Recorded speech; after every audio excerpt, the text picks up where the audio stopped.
What's up, y'all? It's AlxZandria in the building, and I'm on an Untold interview. I have AlxZandria. I'm saying that right? Yes, AlxZandria. And where the X coming at? So it's AlxZandria. Yeah, it's unique. I like that. And that's your real name and everything? Yes, that's actually my last name, but I use it as a stage name. Okay. What's your first name? I don't tell nobody. What's your age? Nah, I don't tell nobody. There we go. None of that. So Alexandra, where you from? I'm from Philadelphia, PA. I was born in North, raised in West, went to school in South, and now I'm back up North. So Okay. Philly girl all day. Yeah, South Philly. I always tell people South Philly is one of my favorite areas of Philadelphia because it's a world within its own. Yeah. The people are unique, things like that. Yeah. And you say you lived in West?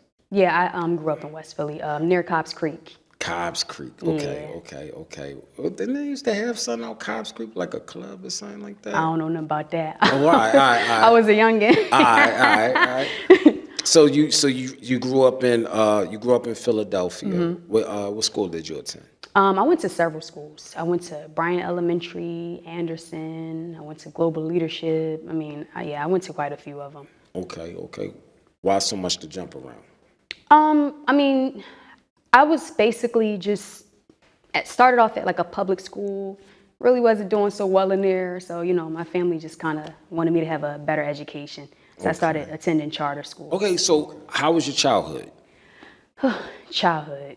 I would say it was very hard.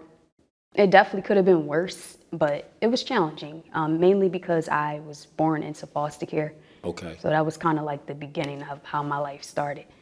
Okay. And so basically the very first family that the family I was born into, there was about 16 children. So I have a whole bunch of brothers and sisters. And out of 16, there's 12 of us living. Right. So out of the 12, it was, I'm child number 11. And when I was a year old, my brothers and sisters and we were all separated and, split up into separate homes. So I really didn't get a chance to know my mother and my father and my brothers and sisters. And then like a year after I was taken from them, my dad died. So it was just like back to back crazy stuff happening. The very first foster home I went into actually starved me and I almost lost my life. Wow. Yeah. But by the grace of God, an aunt that I used to visit during that time, because we used to have something called like visitations every other quarter, and I would see my biological mom and my brothers and sisters, just like, little visitations. Right. During those visitations, my aunt noticed that I was like losing weight and, like my skin color was changing. And she just was worried about me. So she, let DHS know, y'all need to kind of look into the situation. And I'm glad they did when they did, because when they found me, literally my skin was blue. Like I was dying. And this all took place in foster care? Yup, in the very first foster home. 16 kids in there. How was that environment for you? So the 16 kids is actually my biological family. Oh, okay. So I didn't grow up with them.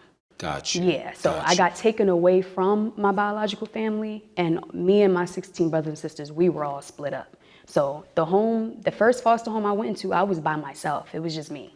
And it was a woman and her 16-year-old daughter. And they basically just didn't feed me. They basically neglected my nourishment needs, and it almost cost me my life, so. Wow, now going through that experience, I'm sorry you went through that. Going through that experience at that age,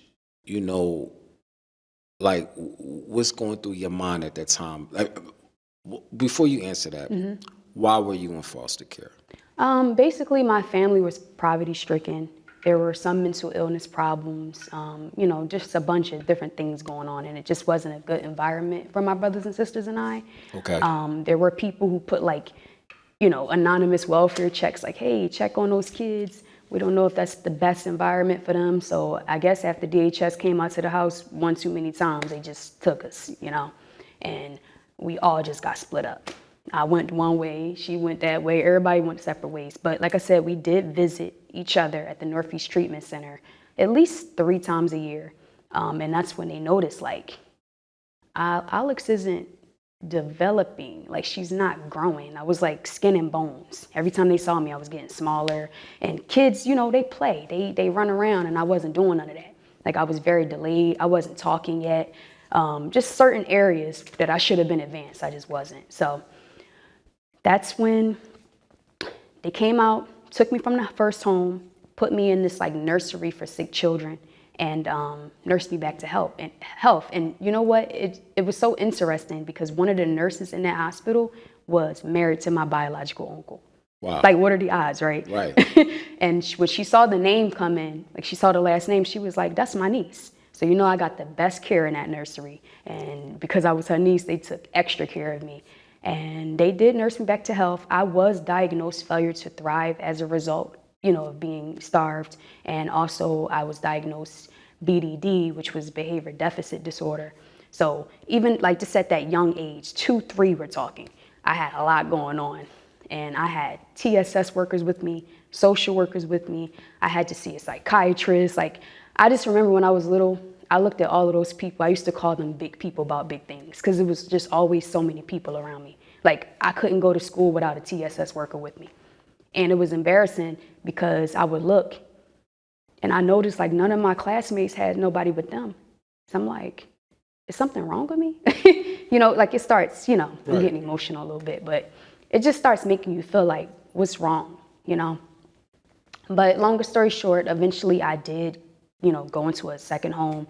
I got adopted when I was almost 10, and all of that kind of went away. You know, I didn't have any more TSS workers or anything like that. My last name changed to AlxZandria. That's where the stage name come from. Okay. You know, some sense of normalcy. But yeah, those first 6 years were. It was a lot. It was interesting. Yeah, it was a lot. And you know, how was you and your biological mom relationship?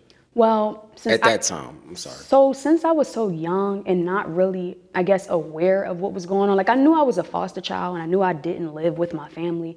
But when you're that young, you don't understand fully like what that means.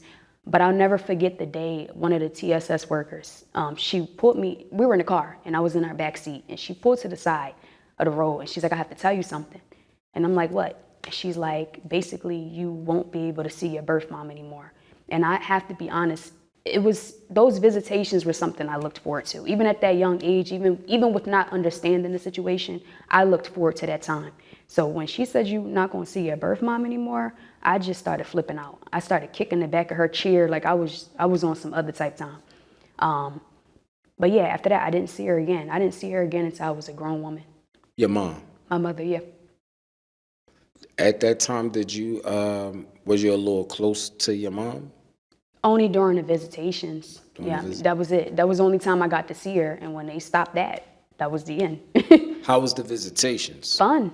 It was fun. I mean, the first couple years, it wasn't cool because like I told you, I was in that foster home that starved me. So I was, you know, sick at that time. But once I was better, I was running around with my siblings. We was having a time. And I looked forward to it because again, I wasn't living with them. You know, we were all separated. So we all looked forward to that time to spend together, play with toys, sit on our birth mom's lap. Like, it was a big deal. And for that to be taken from me, I just remember I was really hurt, you know, but it's okay. When you were at the first family house and you wasn't properly getting fed and just overall getting treated right, at that age, did you feel like you were alone? To be honest, I don't know how I felt because I don't remember. I was so young. I might have tuned a lot of it out. And plus, too, just being so young, I can't remember that far back. But I will say it has impacted my life. Even if I don't remember it, the effects of it are still there, you know? Right. When did she find out how you was being treated at the first family house? Yeah, so my biological aunt, she actually told my birth mother, the social worker, she told them like, Every time my niece come to these visits, she ain't looking right. And at first it was like, nah, she's good, you know, some babies. And she's like, nah, son ain't right. So finally, after she put enough like pressure on the situation, that's when they looked into it. And that's when they found, basically, if they didn't come when they did, I wouldn't be sitting here. Right, right. That's just the reality. Right. So so it was like it was like a wraparound person that come during school hours while you're in school. Yeah, they would come with me to school, to a friend's house, to the library. Like Right. I couldn't do nothing, and that's kind of annoying. Right, You know, right. I had some nice ones though. Like some were really nice. They take me to go get ice cream, but then you had others that were kind of just. You could tell they didn't like their job. Right. You know what I mean? And you felt that. People don't think that kids be catching the energy, but even at that young age, I caught that vibe. Like, you don't really like doing this. You don't care about these foster kids. You just, you know, just here taking up space. So that was kind of like, I was happy when that ended, you know, and I got to just be a normal kid. Now, earlier you mentioned your father. How was your relationship with that? So he passed away when I was a year old, so I never got to know him. I had no, you know, obviously relationship with him because literally right after I was placed in foster care, he passed. So, but the stories I've heard of him are very interesting stories, to say the least. One big one is that he was a singer, and he had a band with my uncles at one point, and he played bass guitar. So all of that stuff, to find that out, I was like, oh, a lot of things make sense. Right. I am my father's child. So that was pretty cool. And even my birth mother, she is a painter. Like literally, she is like Picasso. She's amazing. Okay. When I met her later on in life, she showed me her artwork and I was mind blown, but it also made sense as to why I draw and paint. So all of my gifts and talents, I literally got them honest. And discovering that my biological parents were as talented as they were, it really kind of made me realize, wow, this journey I'm on is so much bigger than myself. You know, you think it's just about you and like your goals and all of that, but it's so much bigger. Like this is some bloodline stuff. And maybe their dreams didn't manifest the way they wanted it to. So maybe it's my turn to, you know, make that dream happen. So fast forward,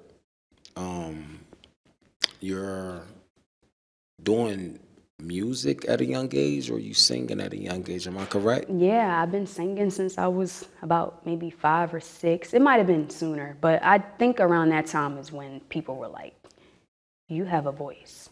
I was like, I do? Oh. You're like, I don't know, singing is weird because you don't always know that you're talented. Sometimes it takes like somebody outside of yourself to point it out. True. I'm just singing because I like to sing. That's it. I wasn't trying to do nothing with it, you know. I'm just singing because that's my song. But then people stop and be like, wait a minute, you got a little voice. So from there, I was like, okay, I got a little voice. And then I'm looking at artists that I admire, and I'm like, I want to do that. I want that. I want to be on stage, you know what I mean? I want to create and shine. So that's kind of where it started. It started at a very young age. Who are some of the artists that you grew up listening to? When I was little, I spent a lot of time looking at Aaliyah. I like Aaliyah. I love Aaliyah. I love her style. I love what she, you know, her whole artistry. Whitney Houston. Ooh, you got a ear. Brandy. Like the list goes on and on and on. And seeing those artists, I was like, I don't know, when I saw them, I just knew I wanted that for myself. Right. Some things you just know, like when you see it, you just know that's for me. So right. I was blessed to know that at a young age because I know a lot of people kind of take a lifetime to figure out what they want to do. And I was blessed at a really young age to know exactly what I wanted to do, exactly what path called me. And I thank God for that. So, and your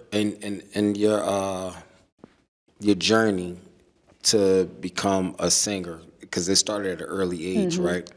Did you do like talent shows and things like that? I did talent shows at school. I did a lot of like community stuff. Once I got legal age and I was on my own, then I really started kind of pushing my issue more. I started going to the American Idol auditions. Wait, American Idol? Yeah, American Idol. You gotta, wait a minute, what was that about? What is that journey? How did that look? Now, was it at the beginning of American Idol or midway? Like, Well, they had an open call. They had an open call and they came to Philly, and I was first in line of thousands of people. Lie to you not. Yes, I went out there at 12 midnight the night before. What? The audition wasn't until 9 the next morning, but I didn't want to trick myself out my spot, so I got there before everybody. And unfortunately, I did not make it to the next round. However, the news, when they showed up, I'll never forget, I can't remember her name, but the footage is still out there, by the way. She came up to me and she was like, "You are beautiful. I want to interview you." And I was like, "Okay," the news lady. So I did make it on the news that morning. I remember like my phone was blowing up. It was like, "We see you on the news singing at the American Idol audition." So that was pretty dope. But I didn't advance to the next round. From there, I moved on and I auditioned for The Voice. I auditioned for America's Got Talent. I mean, Wow. countless Wow. auditions. Wow. That's just the type of person I am. Even if I hear no a billion times, I'm not gonna stop pushing. It's just in me. Like, I don't know. This is, like I told you, I wanted it since I was little. So when you put the type of time that I've put into it, you don't quit. It just, for what? It's in vain at that point, you know? Yeah, well, besides your biological parents are, obviously creative. They got Right. talents and things like So it's that. in So there. it's in there. It's in there. Earlier, you said you enjoy doing art. What are some? Do you follow any of the painters and things like that? I need to do better with that, but I will say art has, for me, has always been more like a emotional outlet. I draw a lot of like deep pieces, and I'm very attracted to surrealism. So I love surrealism. Basically, it's a combo of realistic art and things that aren't so realistic. You kind of combine it together. So it'll be a big, beautiful eye in the middle of a tree that's floating on a cloud in space. Like yeah, I love stuff like that. Right. But I will say within the past few years, I've become more of a professional artist, meaning that's how I pay my bills. Like, that's my day job. You do that? Yeah, when I'm not singing and I'm not acting and modeling and all of that, I am actually an artist. People hire me to do, canvas paintings for commission. I also face paint and do henna and things like that for private and public events. So yeah, that's a little something I do. You remind me of like this little girl that just got a heart full of dreams. Yeah. And you want to be on a success level, not financially wise, but I'm talking about just, you want to display your art, your Yeah. talent, and things like that. So that's how you come across the men. That is me. So modeling. What type of modeling was you doing? They got vixens, they got all that stuff. What was you doing? I've done a little bit of everything. I have done the vixen thing, Okay. I've done the more classier shoots. I've done, I've modeled for people's clothing brands, But basically, it started off with, I met a guy and he told me, "You should be a model." And I was like, not me. I just didn't see that for myself. It was always singing and acting. I didn't see nothing else. So when he said that, I was mind blown, and I was like, "Me?" And he was like, "Yeah, I see something in you." I'm glad I listened to him, because as a result of listening to him, I have been featured in several magazines. Oh, wow. I've had my own modeling products that I've sold, modeling calendars and things of that nature. Yeah, a lot of amazing stuff have happened, and it all came from that one person telling me you should model. Wow. Now, I have a friend, and she does modeling. Well, no longer does modeling because she ran into situations where the person that's the director or that's part of the production, they come off as more than professionalism. Yeah. Did you ever run across that? Absolutely. There are some very interesting characters out there, to say the least. And sometimes, you just have, as a young lady especially, you just have to make sure you have people with you that got your best interest in mind. Don't be going to these shoots by yourself. You know what I Right, mean? Bring your right. manager. If you don't got a manager, bring somebody to pretend to be the manager. Just make sure you got somebody. And I think you'll be okay, Now, with the modeling, is it important to have a manager or agent and things like that, or is it where you can represent yourself? You can represent yourself, but I think it does help when you have a team. I always say teamwork makes the dream work. Right, You know what I mean? right. Let them play their role, let them do what they do best, and you do what you do best, So I think that's the ideal situation. Just being able to focus on your craft and letting somebody else handle all that. But until you get someone that can pick up that weight, sometimes you gotta do what you gotta do. You gotta play multiple roles, And like I said earlier, if you don't have a manager, you might have to get somebody to pretend to be. Hey man, come on, tag along. You know what I mean? You're gonna be my assistant for the day. right. But you gotta look out for yourself, because people are very strange in this business of entertainment. Modeling, singing, acting, don't matter what you're doing, you're gonna come across those characters for sure. Right. And in the city of Philadelphia, man, one thing about Philly, we have a lot of talent. Yeah. A lot of talent that sometimes it doesn't reach the forefront, to the masses. So, like, when it comes to you, what do you do to, put yourself out there? I utilize the internet a lot. That's kind of where I'm building my niche and building my following. But I also do a lot of groundwork outside of the internet. I tell people all the time, you gotta hit the ground, hit the Yes. streets. You gotta do that. Yes, you have to. Like, if I have a show, I will go out. Me and my team, we will go out in the streets. They call them street teams. Yeah. And we will hang the signs all around the town. I will paint the town Alexandria. You know what I mean? I have done it. I will do it again.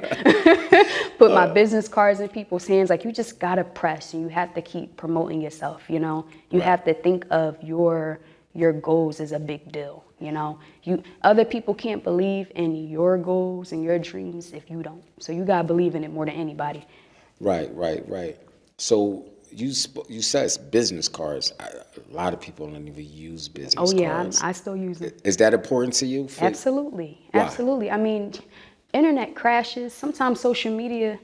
We've seen Instagram just stop working sometimes for 24 hours. Everybody was heartbroken. Come on now. They was heartbroken. Lost their mind. But I had my business cards. Okay? I said, the business ain't stopping over here just because the internet messing up. Right. Now, back to modeling. You have actual models that model for a product. Mm-hmm.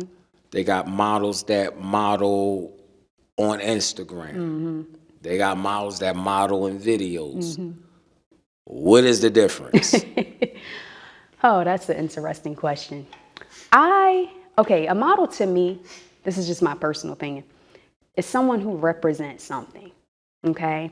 They're selling something. They're encouraging a consumer to, buy whatever it is they're selling. So for me, a model is somebody who can successfully do that. A model is not just about being cute. Actually, it's not about that at all, to be honest. We've kind of made it about that, but it has always been about selling the product, and I think somewhere along the way, people kind of lost sight of that.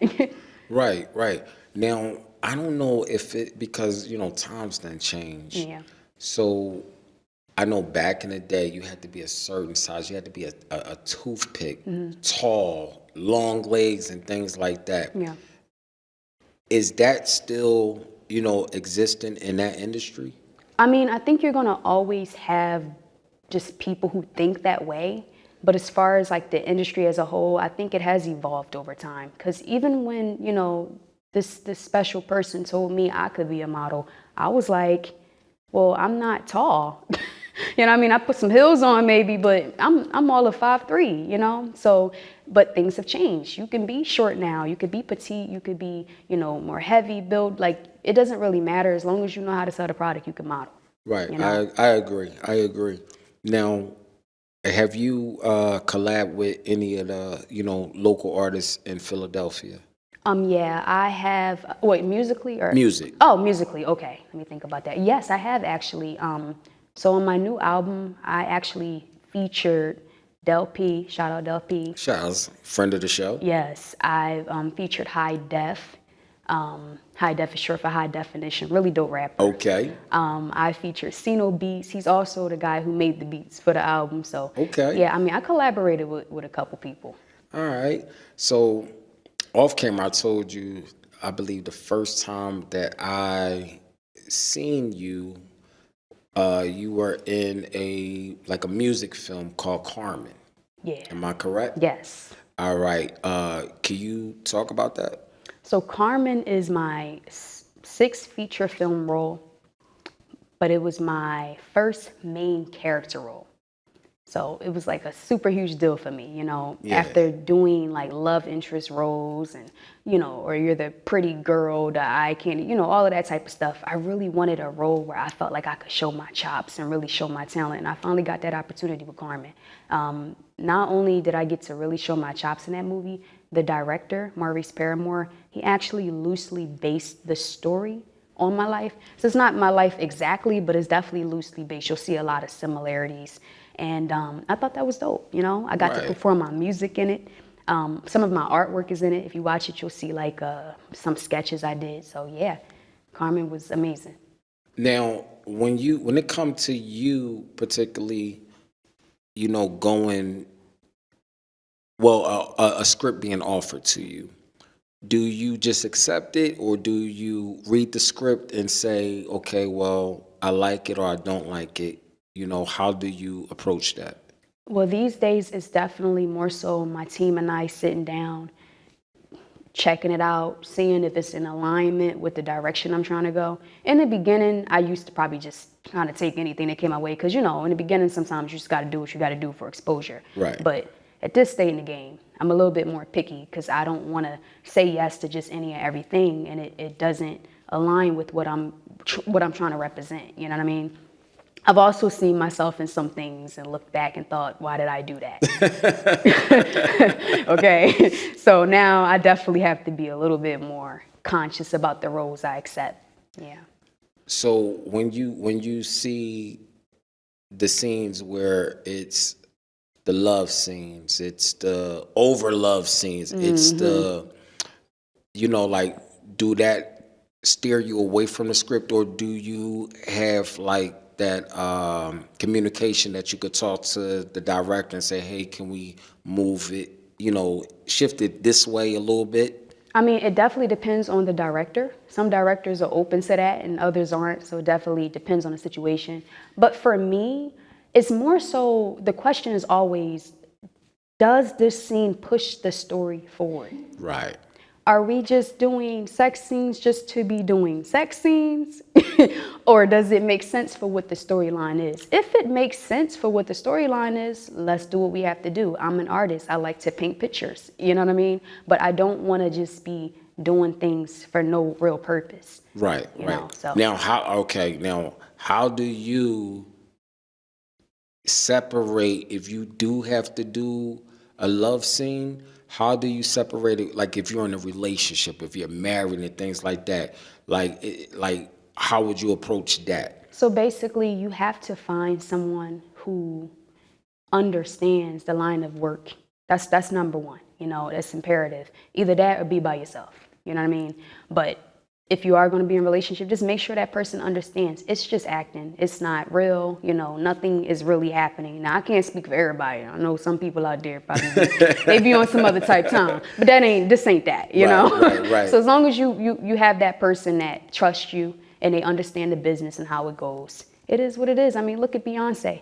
She is a singer. She's an actress. She does a lot of things, and she is very much a sex symbol in a lot of ways. You think Jay-Z, tripping about that, or is he proud of his wife and her hard work?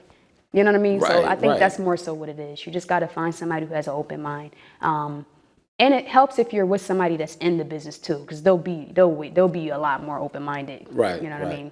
Now, when was the first time you ever went into a studio to record a song? When I was 14. 14? Yeah. Did you like it?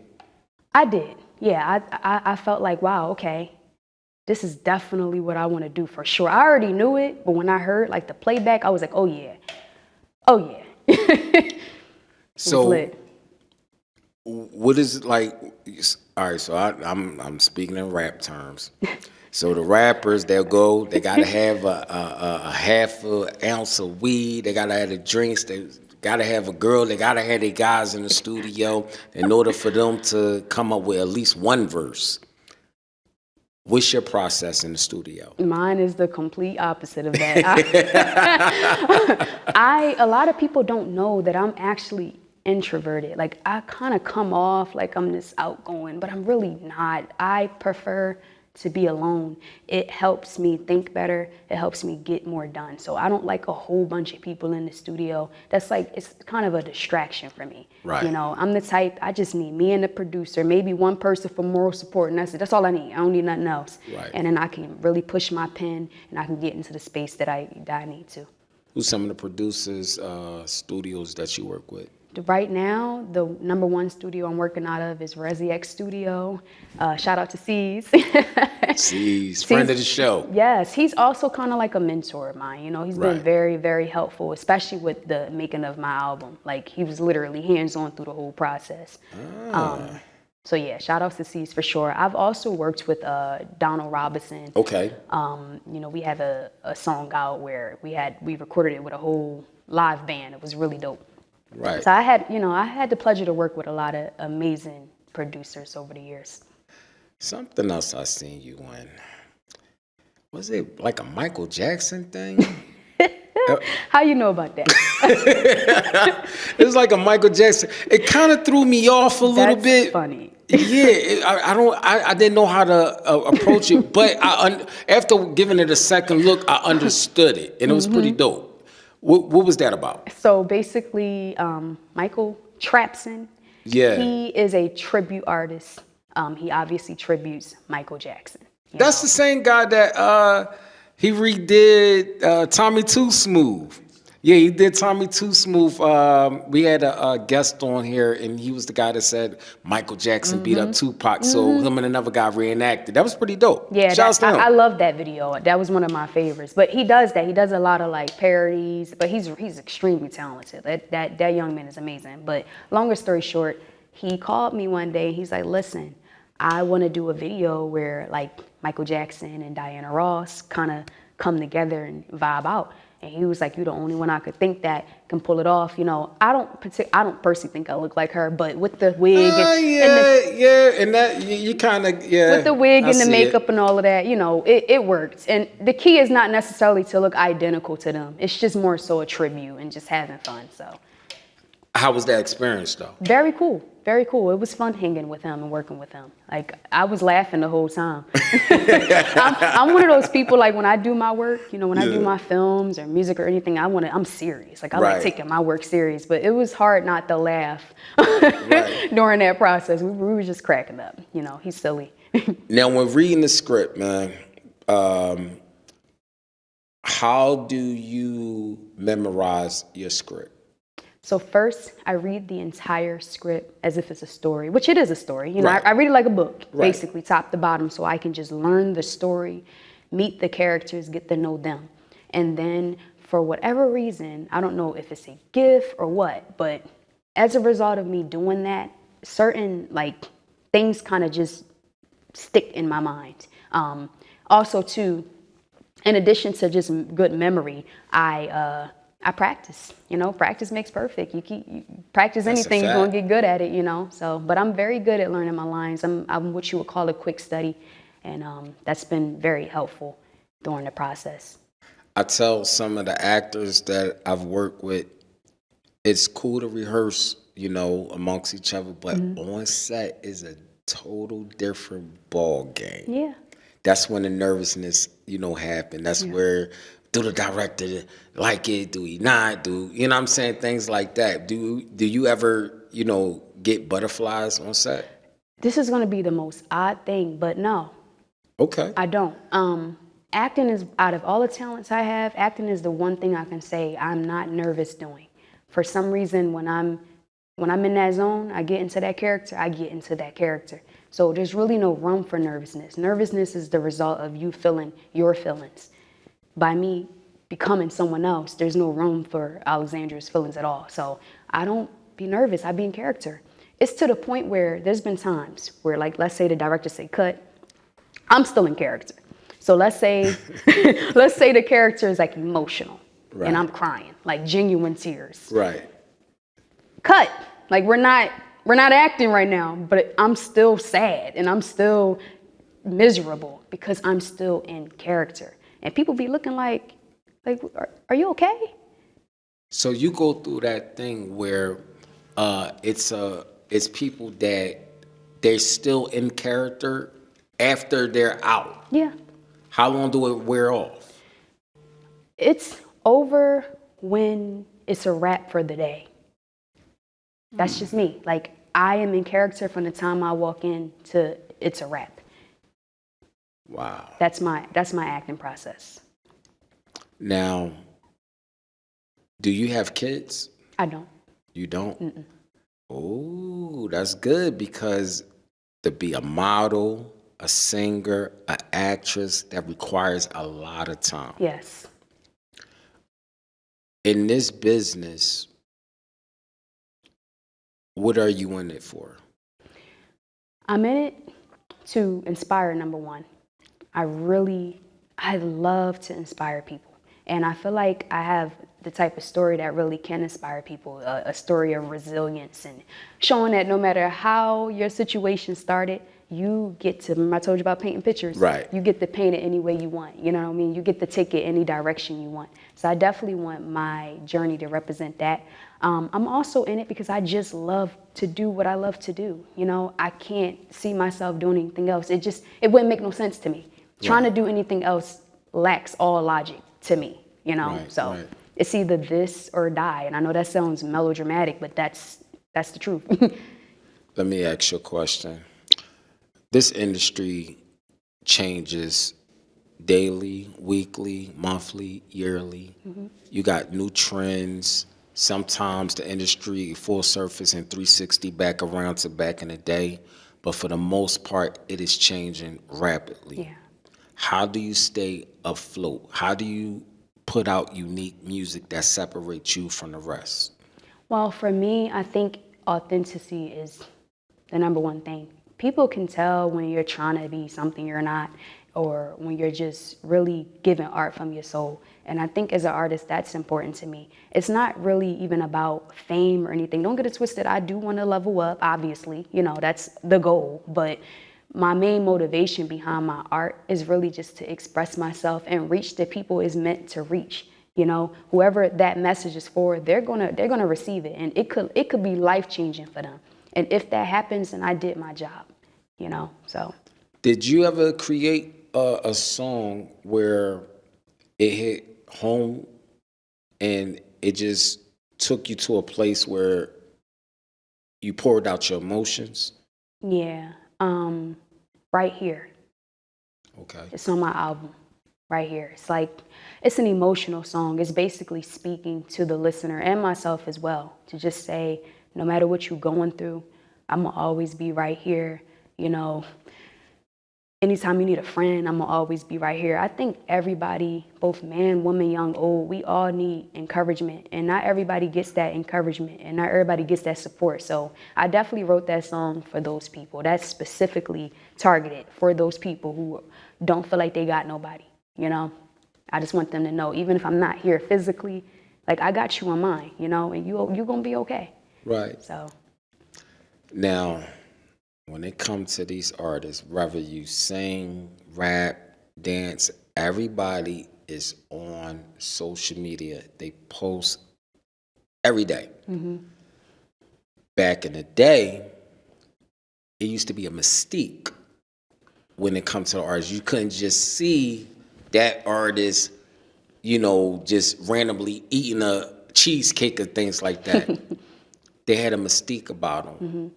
Do you share that same thing? Yes, I am all about the mystique. It's funny, there's people who think they have me all figured out. They don't even know the half. Literally, I share what I want people to know. And really, I just want them to know about the art. You don't need to know about my personal life. You don't need to know about how I'm feel. It's nobody's, but that's my business. You know what I mean? And I feel like at some point, it went from the art to just people taking this as an opportunity to put all their trash on the line. I don't know, I just don't have time for that, you know, so. When it come to today's female artists, and I think I asked that question a few times of, you know, some of the guests, especially the females that came on, um,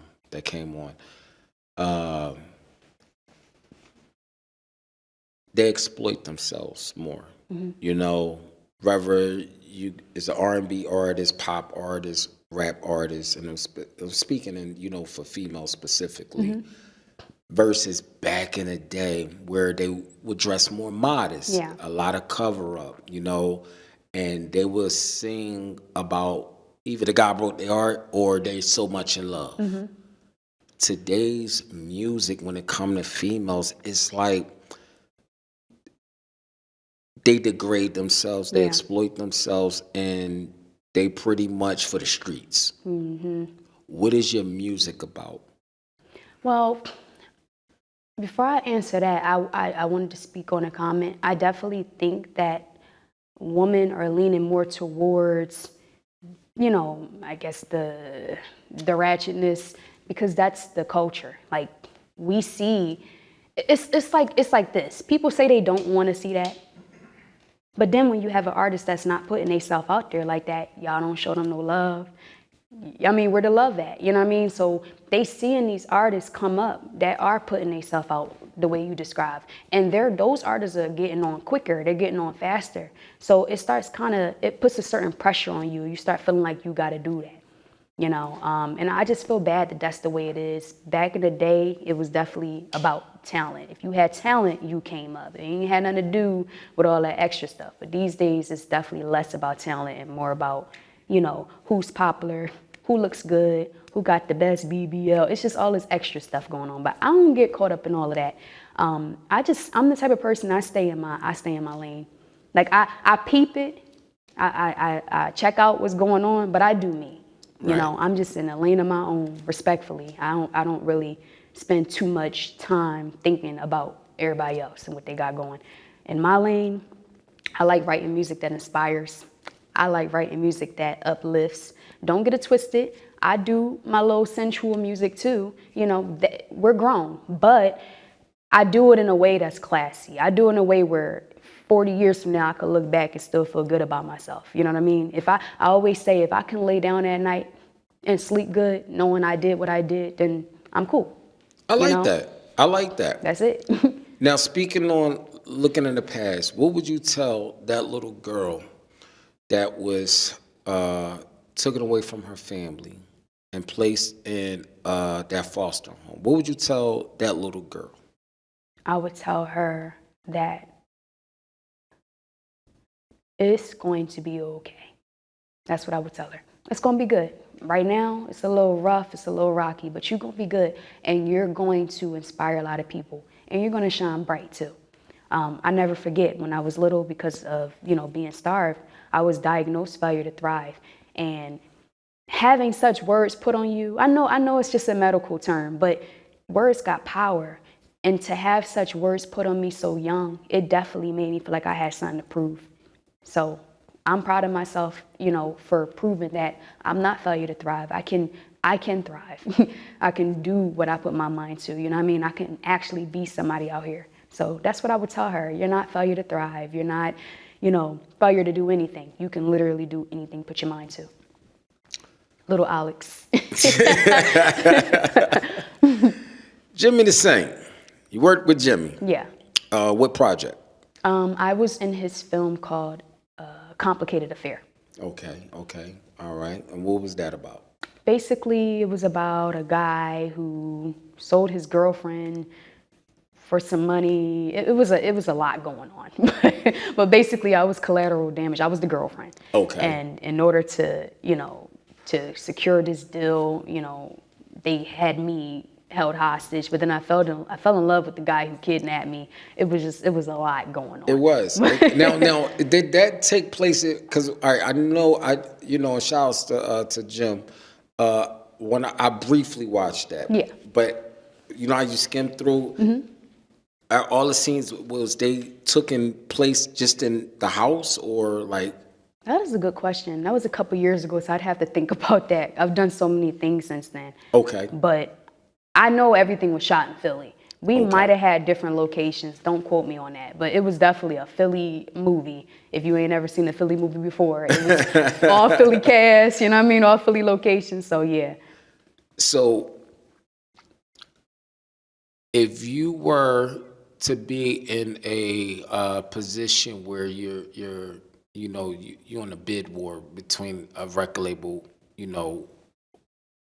growing up, I remember everybody wanted to be on Def Jam. Def Jam, Def Jam, Def Jam. Then it was like everybody wanted to be on Rockefeller and stuff like that. Do you have like a pick like that? None of them. As long as the bag and the business is right. To be honest, I don't want to be signed to a major label. Now, why is that? I feel like there's power in being an independent artist. I don't want to give my power away. I like being in control of my ship. That's it. I would probably do a distribution deal. It's not the same as, full-blown signing to a label. I might, if I come up on an opportunity to get some type of distribution through something major, I definitely take advantage of that. But I don't know. I just don't believe in giving up all my power because I work too hard on what I do. So I like being an independent artist. There's freedom in being an independent artist. You get to call your own shots. And I just prefer that. Now, you got some artists that's like, listen, I just want the machine behind me. And that independent stuff, that's for the birds. They come with the right contract, the right money. I only have $10 in my account. I need to get on. So, what would you tell them? Just look at people like Jay-Z. Look at the people who were independent and literally started their own thing. They are successful now. If they could do it, you could do it too. Think about it. Why can't you do it? Why can't the things that you pour into work? Well, some will say, AlxZandria, the process. I don't want to go through the process. I don't want to take those initial steps to get to X, Y, and Z. Well, that means you're not looking for longevity. You're looking for something quick. And you know what they say, quick and easy. I mean, you're going just as fast as you came up is just as fast as you're going to fall. I'm looking to build something worthwhile, something meaningful, something that's on solid foundation, something that once I'm long gone, if I do have children, they can keep building from that. That's important to me. I'm not a clout chaser. I'm not a for a moment type of chick. That's just not me. So, yeah. Who are some of the artists, as you go through your journey of being an artist, who are some of the artists that you would like to collaborate that's out now? I really like Jade Nova. She's an independent artist. Who that? She's an independent artist. Okay. But she has a huge following, and she does like tours and things of that nature. And she's been seen on some of the major platforms. She's hosted some of those like more prestigious award shows and things of that nature. I just really like her. And I also like, this is going to sound funny, but I really like Doja Cat, mainly because her style is just different. Like, I don't know, I'm attracted to different. And she was a demon in her video. well, that I can do without, but not the demon stuff, but just the artistic aspect. I think it's just the artist in me. I like creative stuff. I like visual stuff, and she's always kind of tapped into that. Same thing with Janelle Monáe. She was another one. I like her. Yeah, when she hit the scene, it was different. You didn't see what she had. You didn't see that a lot. So I could see you doing something with SZA.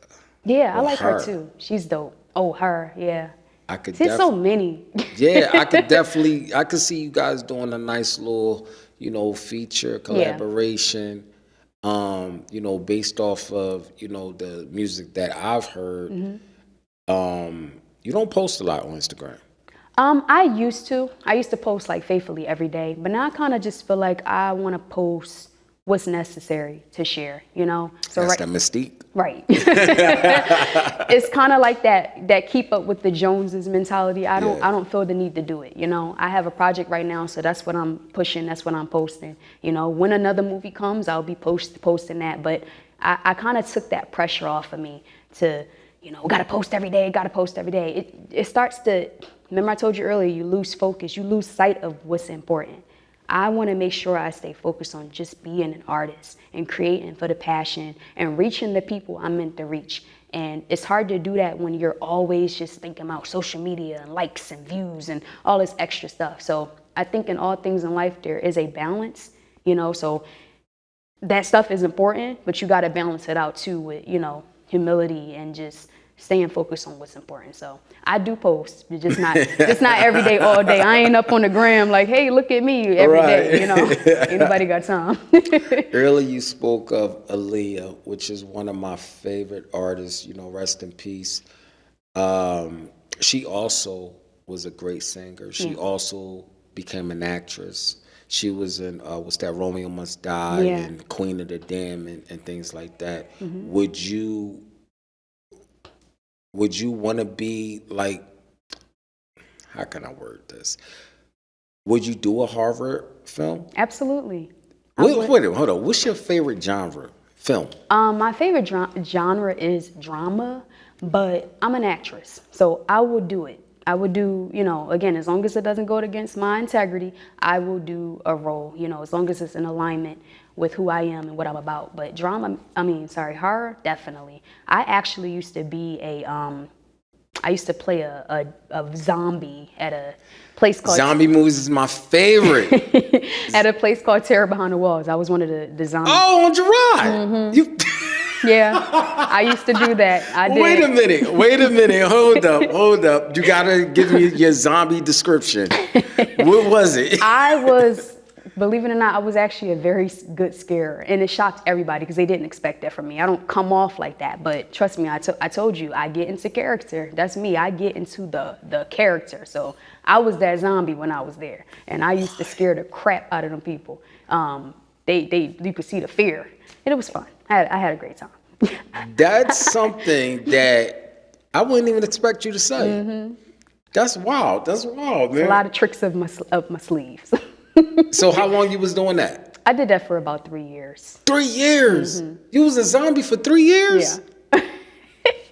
Oh my goodness. That is crazy. Yeah. I like it. I was I was a tad bit thinner then, so I used to slip through the bars. They had me trapped inside of this jail cell. So that's the one that they be promoting on the little commercials. They was like, oh, she not gonna get me. I was like, oh, I'm not? Say less. As soon as they looked, I was out the bar, and they was looking like, because I used to slip the slide through. What was your zombie name? Zombie girl? I don't know. Zombie girl. Oh man! Wow, that's good. And they had special effects makeup. I meant to mention that they literally would transform my face to a zombie, so you would not know it was me. You really wouldn't. Wow. They had all this like fake skin on me. It was crazy looking, but I love it. Listen, before I married my wife, I was always trying to get her to go there. I was always trying to, because I was like, yo, so my typical date night, and I'm gonna ask you a question about that. My typical date night is movies. Like the movie Tavern over in Collegeville and stuff like that. I like scary movies. Yeah. I always tried to get her to go there, and she wasn't having it. I didn't want to go by myself. I wanted her to go. And I always wanted to go. But what I would see them advertise is that scene, the jail scene. Now, inside there, is it a big old prison or something like that? Yeah, that was a real prison back in the day. Real, inmates were there. And that's why they kind of claim, it was haunted and things of that nature. And that just added more to the experience for the guests. The thought that this place might actually have some extra activity going on. Right. I was scaring the crap out of them people. Now, do your fans know this? Yeah, those are people that were following me at that time. I used to post that stuff a little bit. That's dope. That's dope. So let me ask you a question. How is your relationship with mom today? Which one? Your biological. I haven't seen her in about, I'd say 10 years now. Yeah, I haven't seen her in 10 years. I met her when I got grown. Right. We had like a little period where we kind of got to know each other a bit. And then, she disappeared again. So that was the last time I seen her. I will say though, and no one knows this is actually the first time I'm sharing this. On my past birthday, my birthday that just passed, I don't know what it was. I was just going through some emotional stuff concerning that. And something told me to like look her up. I found her on LinkedIn. And don't you know, she had a birthday post up there that said happy birthday, Alex. And I was like, wow, okay. We don't have no connection. We don't talk or anything like that. But seeing that, it kind of healed a certain part of me, because I went all these years thinking that she just didn't care at all, And seeing that, happy shout out to my daughter, happy birthday, blah, blah, blah, blah, blah. It really did make me smile. We're still not, talking or anything like that. I reached out to her. I said hi on LinkedIn. She was so excited. She was like, oh my God, my daughter. So we had like a brief little communication, but I think for me, I'm that type of person. I told you earlier, very introverted, and I don't open up a lot with a lot of people. So it would take some time for me to get to that space where I can reach out and all of that. But just seeing the birthday post and seeing that she still remembers me and she still acknowledged me, it did my heart some good. It did. So Awesome. yeah. Now, She is alive and well. She's okay, I'm about she's to on ask you LinkedIn. that.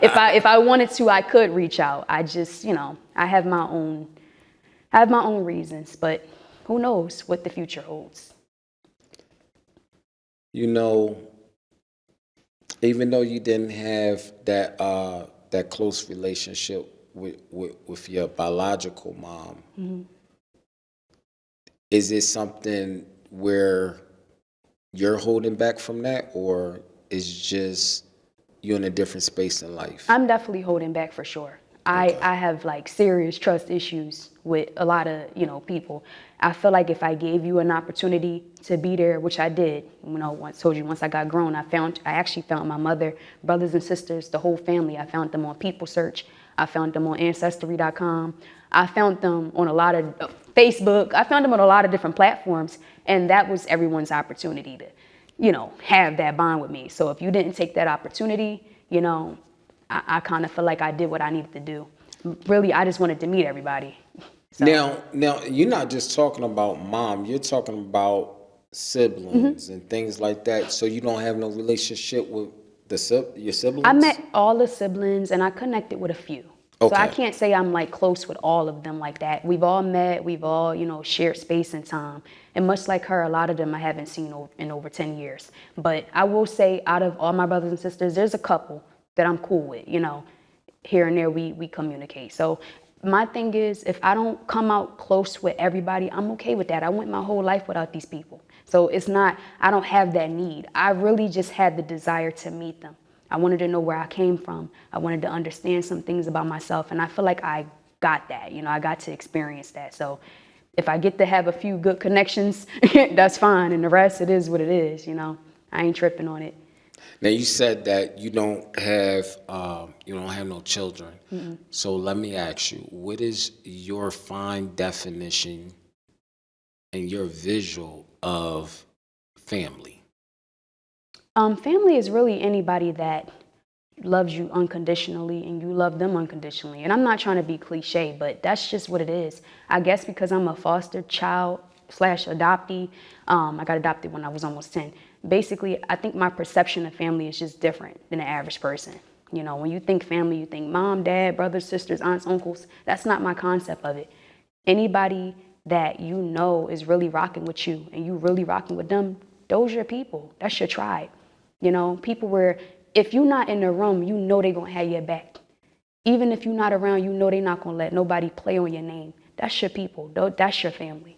And I can truly say I have successfully built my family. I have a good tribe. I have a good support system. And that's my family. You know what I mean? And I'm grateful for them. They know who they are. Shout out to y'all. So, is marriage on the menu? I am actually married. But You married? I am, but I don't talk about my personal life That's a that lot. mystique thing. That's that mystique But I thing. am like a it. married woman, happily. Okay, that's what's up. That's what's up. And obviously, eventually, baby, things like that. You want a boy or a girl? I would be happy to have anything, but I will say I would like to give my husband a son. That would be dope. Yes. Yeah, Yes. that would be dope. Yes. So my last question to you, and I always say it's my last question, but my last question to you is, what's one thing that no one know about you, but they should? One thing. One thing that they don't know about you, but they should. Well, there's been a lot of things that I guess I've held back.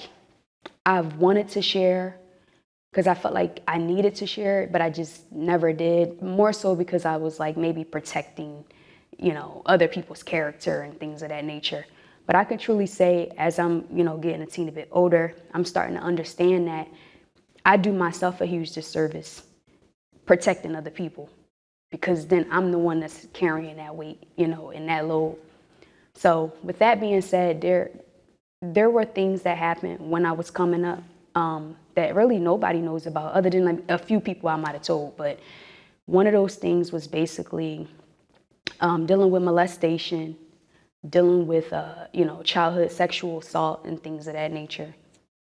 Yeah. You had a very, very tough upbringing. Most people would have got through too. Most people would have been, in jail and things like that, would have been crazy on drugs. And, how do you keep yourself up? It's nothing but the grace of God that I keep myself up. However, I'm not going to sit here on this camera and act like what you just said doesn't apply to me, because it does. I've been 302. When I was 14, actually, I got sent to the Germantown Crisis Center for cutting my arms up and running away from home. And basically, after that, they sent me to a place called Belmont Comprehension Center. I had to stay there. I actually missed a portion of my school year because of it. I literally missed school because I was in this place for troubled teens. And it was rough staying in there. It really was. Fights. I looked at it like a pretty jail. To me, that's what it felt like. It was a pretty jail. And I'm a sweet girl, so when you sweet people, they wanna try you. So obviously, I had to fight for my respect in there because I'm not about to let nobody play with me. And while I was in there, I got put on restraint. They had me on this bed where they had my arms and legs tied down. It was crazy. Like, it was just a lot going on. But that's something a lot of people wouldn't know about me. When you look at me, you wouldn't see that. I did go through that. I'll never forget, though, when I came out, one of the people there, I forgot what role he played, but he was somebody important there. He was like, I don't ever want to see you in here again. He's like, you're not like the other kids here. Like, you could actually be somebody. That's what he said. He was like, you're talented, you're beautiful, and you could actually make something of yourself. The next time I see you, I want to see you on TV, period. And well, I'm on TV, so wherever you are, hope you see it. Being as though that you did go through a lot, how's your mental health today? I still struggle. I think some things might just be with me forever, emotional problems. But I'm strong, though. Don't get it twisted. Like, even though I deal with certain stuff, I'm still a strong person, and I'm going to always keep fighting regardless. I'm going to always keep pressing forward. And if I really do feel like it's just getting too much, like my mental health needs my focus, I will abort a mission for a second. We're not quitting, but we'll take a little, pit stop so I can focus on getting my mind right and my head right. So that way, because if you don't take care of yourself, you can't do nothing, So sometimes I do have to take those little pauses to focus on me and then recharge. Now I'm back in the game. So Now, have you built a wall of trust issues when it comes to just people in general? absolutely. I mean, more so earlier, like when I spoke on the molestation, that's kind of where my trust issues began. Literally, I was a lot more trusting of people before that happened.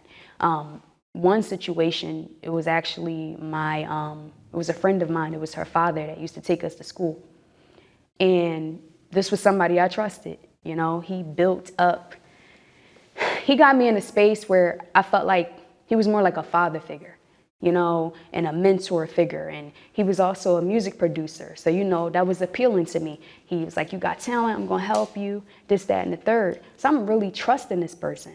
So when, things took the turn it took and he started, touching me and things like that, it was confusing.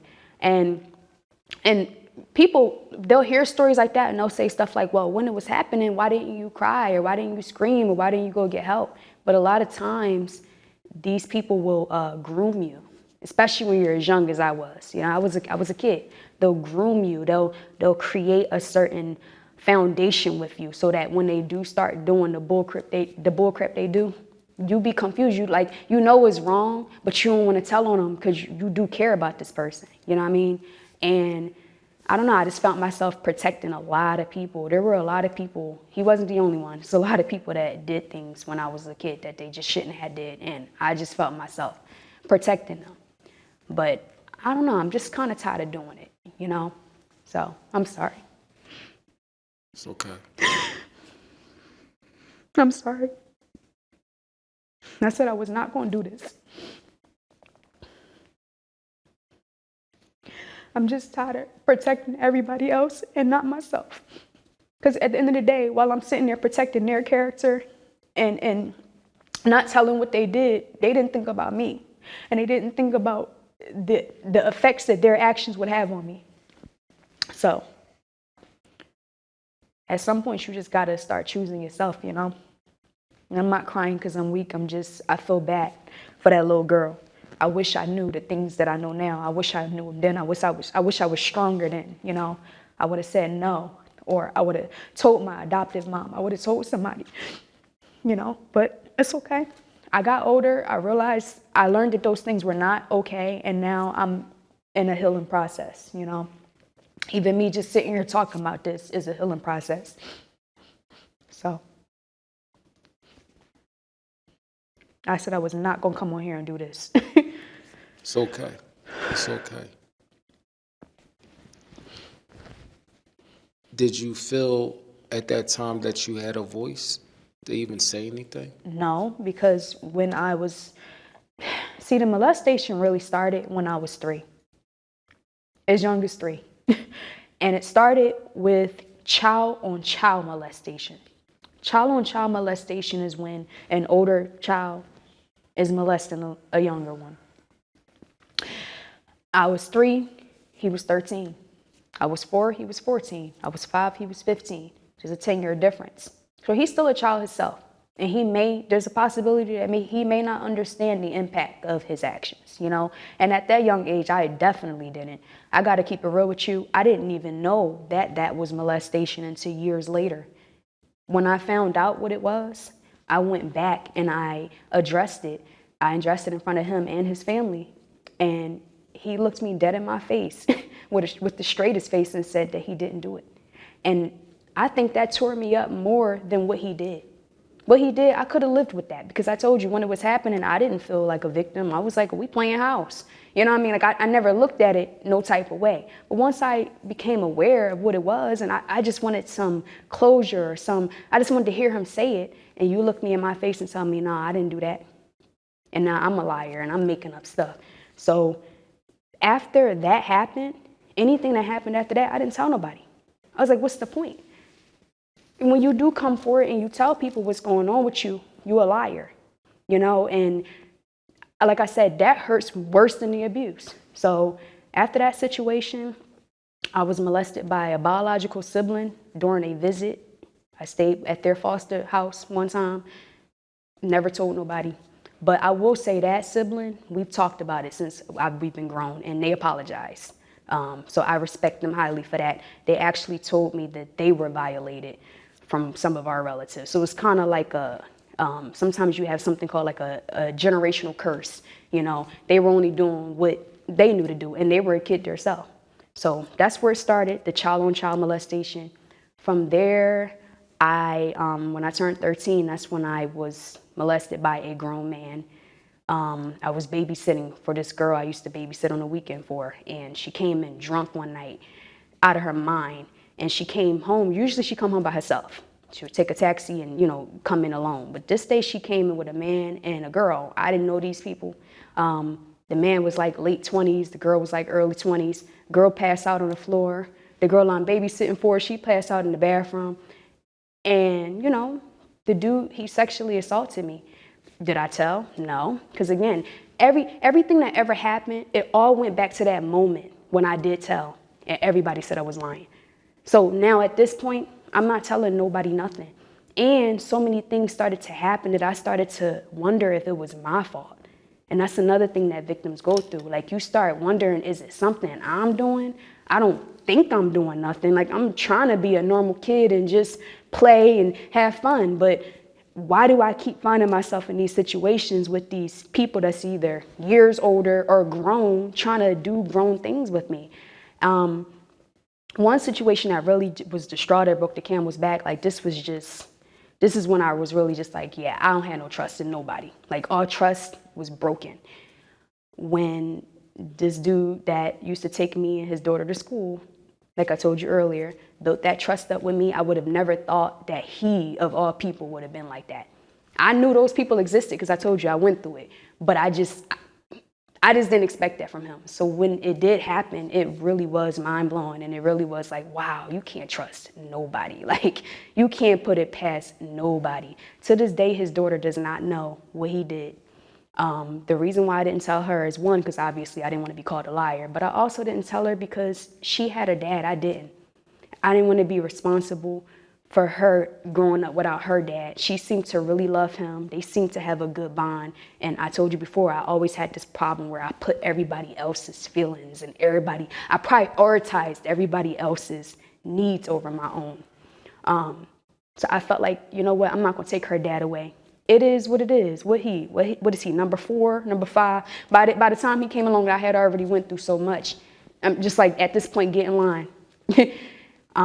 But yeah, all trust went out the window after that. And I can say, even to this day, I just have a hard time trusting people. I hear people talking, like I hear you talking. I hear what you're saying, but I won't really believe it till I see it. That's just what it is. Until then, it's just words, you know? That's tough. When you go through things like that, like, who do you talk to? Now I do have a strong support system. Okay. Thank God. I got people. I have people in my life that really love me. And they don't never let me fall. Like, when I have weak moments, they don't allow me to fall. I'm so grateful for that. But as a kid, I was just relying on my own self. And that was just a lot. And yeah, I mean, I had my adoptive mom, you know, I did, but I didn't tell her. I didn't tell her anything. I just held all of that in. And it's crazy because when I was cutting my arms and running away, she couldn't for the life of her understand why I was doing all that. And she just didn't know. But I don't cut my arms no more. I don't do none of that. I have people in my life that really love me. I love them. And, you know, we strengthen each other. We keep each other strong. What is one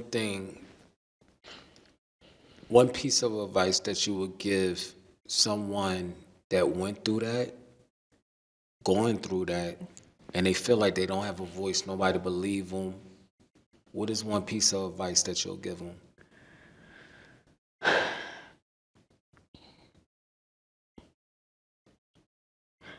I don't even know. And I know that's bad because I should have an answer. But I don't even know what advice to give because I could say, tell, but they might go through the same thing I went through. So the best thing I could say is just try your best to be strong, you know, and know that eventually it will be okay. I'm crying about it now because it's sensitive and it's heavy. But the reality is I'm not that little girl anymore. I really am not. I've grown so much since then, and I've evolved, and I've proven myself time and time again to be a strong young woman. So I guess my encouragement is you won't stay like that forever. You know, you might feel weak right now because it's fresh. It's like a wound, but time will heal. You know, my advice to them is, even if they say you lying, still tell. I only told that one time about that one situation. I didn't tell about all the other stuff. And as a result, I'm the one that's walking around with all this weight, all these years, you know.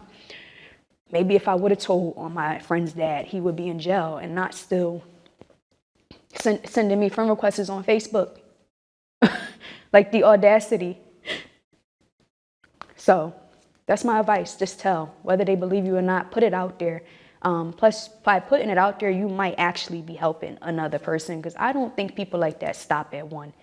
They make you feel like you're so special. They be like, oh, you so mature for your age. You know, they make you feel like it's just y'all whole time. It's you and like 5 other kids they doing that to. You know what I mean? So by speaking up and by saying something, you actually are helping others. And I had to live with that guilt too. I always wonder, like, did they do that to somebody else? You know, that's always kind of lingering in the back of your mind. And that just makes the guilt even worse. That makes the weight even more heavy. You know, knowing that you probably could have saved somebody if you would have just spoke up. You know, even if they don't believe you, I think sometimes just telling on them puts the fear of God in them. Because that's what happened with the guy I did tell on. I said something, and that was the end of that.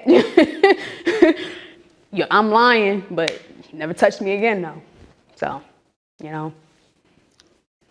Let me say this: you are very strong. You're brave, and it takes a lot of courage and a lot of strength to say what you just said. It's people that's out here that they go to the grave with this. Yeah. How about that? And the honest to God truth is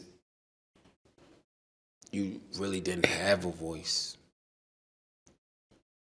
You that little girl that was trying to get help from people that you trusted, and they didn't help you. Yeah. So I commend you. I'm sorry that you went through that. And I'm happy that you in a better space in life. Yes. I mean.